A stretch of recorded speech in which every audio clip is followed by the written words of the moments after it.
Welcome to the History of North America. I'm Mark Vinette. Our narrative takes us to Florida and the arrival of French Protestant Huguenot colonists in 1564.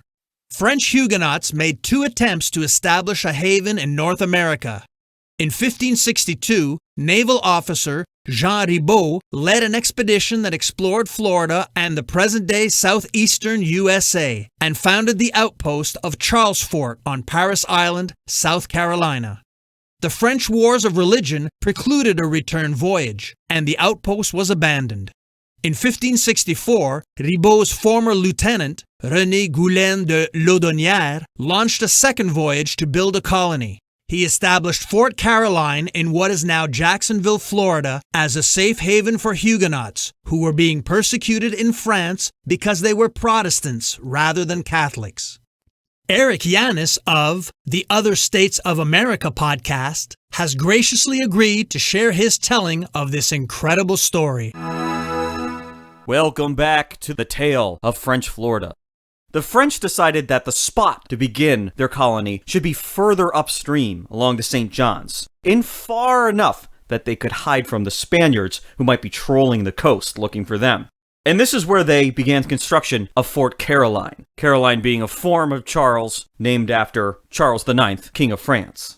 The fort was constructed with relatively equal housing, except for Laudonnière, who had the largest house of any other inhabitant, and he brought over his own maid. Of course, the rumors started to swirl right away that this maid was actually his mistress. However, there's no concrete evidence to ever suggest this. Laudonnière seems to have been a devout Huguenot.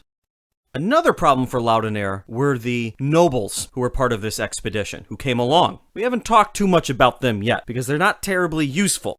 They have some money, some means, and a lot of these guys are going to be younger sons. These are guys who aren't going to inherit the titles, they're not going to get the estates, they're not going to get the money. And so while they're part of the noble class, their older siblings will basically get everything. So they're out to make it rich all on their own. These are the younger sons. It's a class of men who are entitled, literally entitled. They're not used to working with their hands. They see the work as below them, and Laudonnière is making them participate in the construction of the fort, do manual labor. And now for the first time in their lives, they're feeling inferior because even the basic worker who they scraped off the streets of Paris is more useful than they are. And what these young men want more than anything is to make for themselves a fortune and go back to France. They want to be there as little an amount of time as possible. They don't care about starting a colony. They're not particularly interested in the Huguenot cause as far as the New World is concerned. They want to make a fortune and return home. And just based on these early trades with the Native Americans while the Timucua are helping to build their fort, Lemoyne writes that all these French nobles doing these trades that they saw as one-sided to their benefit convinced themselves they were going to be loaded beyond their imagination. And so this group of nobles didn't want to do anything. They didn't want to waste any more of their time as they saw it building this colony. They wanted to go off and find the sources of this gold and the silver. They were on this expedition for adventure, and that's what they wanted. And so even before any real scouting could be done, even before the fort was set up, crops could be planted, anything like that, this group of nobles were begging Laudonnière, hey, it's time to go. Allow me to go out into the world, this new world, this Florida, and find my fortune. That's why I came along. Laudonnière, of course, refuses. At this point, the French really don't know what's out there. And God forbid you send these spoiled rich kids out into the country to make first impressions on behalf of the entire French nation. Not going to happen. Laudonnière, who soon perceived that our men were acting avariciously in their dealings, now forbade on pain of death any trading or exchange with the Indians for gold, silver, or minerals, unless all such should be put into the common stock for the benefit of all. And as angry as this made the nobles, what made them angrier is that Laudonnière made an exception for one guy named Pierre Gambi, who was an associate of Gaspard de Coligny, the great leader of this entire operation and patron back in France, the admiral himself. Pierre Gambi may have actually been in the noble house of Coligny, and he was given free rein to not only trade with the natives, but he could travel about. He could leave the fort. He could leave Laudonnière's domain completely and do what he wished. And this is where the accounts go into a digression about Pierre Gamby, which is unrelated to what the rest of the French are doing because he's off on his own, but should serve as a warning. Gamby went off, and he found a tribe living all alone on an island of their own in the middle of the St. John's River. Between his force of personality and the goods that he had, he managed to impress the chief so much that he gave him one of his daughters. And soon, Gamby became the chief's son-in-law. In this familial but also political position, he began to run things around the village, requiring the men in the village to go and obtain things for him in exchange for the few metal bits he had and the authority that he could wield over them. The chief, under the spell of Gamby, gave up more and more power to him until he was a tyrant on an island of his own. Once he had been there for about a year, he told everyone that he was going back to the French. He was going to find Fort Caroline again and reconnect with his old friends. A few young men decided to go with him as security for his journey back to Fort Caroline.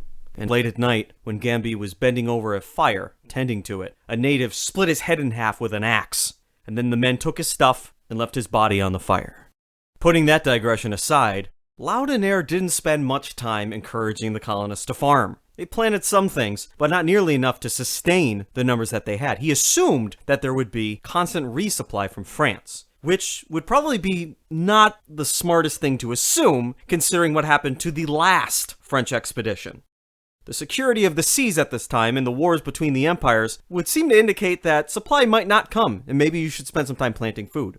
But also, here we are in August of 1564, the natives were supplying corn. They were bringing gifts. As the different villages introduced themselves to the French, they would provide them with food, a welcoming gift. The French assumed, for some reason, that those gifts would just keep rolling in. However, Laudonnière did not hold up his end of this alliance, whether he understood it or not. And so he should be under no expectation that the corn would keep coming. The welcoming is over, the obligations were not met, and so the shunning begins. Furthermore, in one of the villages, there was a great storm at night, and the cornfields caught on fire. Some 500 acres or so burned to the ground, destroyed.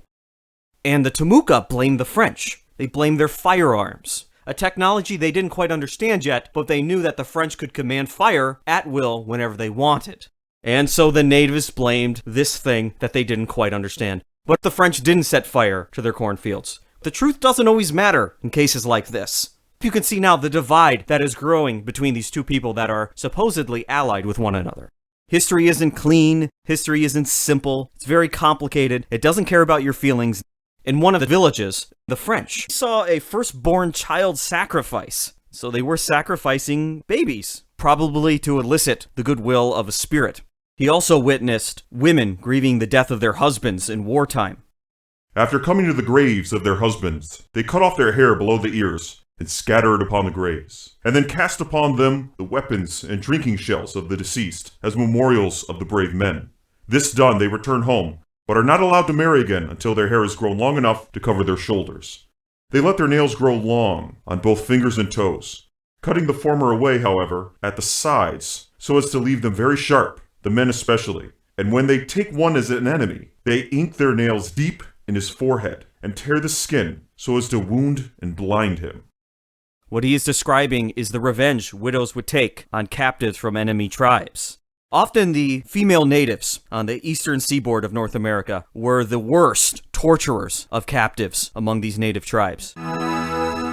In 1953, the U.S. National Park Service established the Fort Caroline National Memorial along the southern bank of the St. John's River near the point that commemorates Laudonnière's first landing. The exact site of the former Fort Caroline is unknown. However, the memorial is generally accepted as being in the vicinity of the original fort. Next time, we continue the saga of 16th century Protestant settlements in the territory of Florida. I'm Mark Vinette, and I hope you're enjoying the ride.